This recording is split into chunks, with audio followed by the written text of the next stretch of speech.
Nang mayroon pa akong nabasang comment, 'di ba sinabi natin na ang computation ng retirement pay ay daily rate multiplied by 22.5 days multiplied by years of service. Ngayon, doon sa 22.5 kasi, yung 2.5 days doon ay prorated 13th month and 5 days na service incentive leave. So, ang sabi nung nag-comment, natatanggap na namin, nagagamit na namin yung aming 5 days SIL every year. Kasama pa ba yun sa computation ng retirement pay? Opo.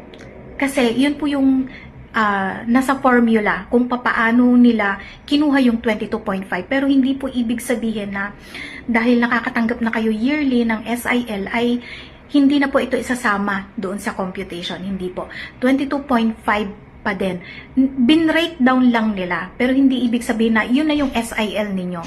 Iba po yun. Iba po yung SIL sa formula ng retirement pay computation. Iba din yung SIL na natatanggap ninyo sa employer ninyo.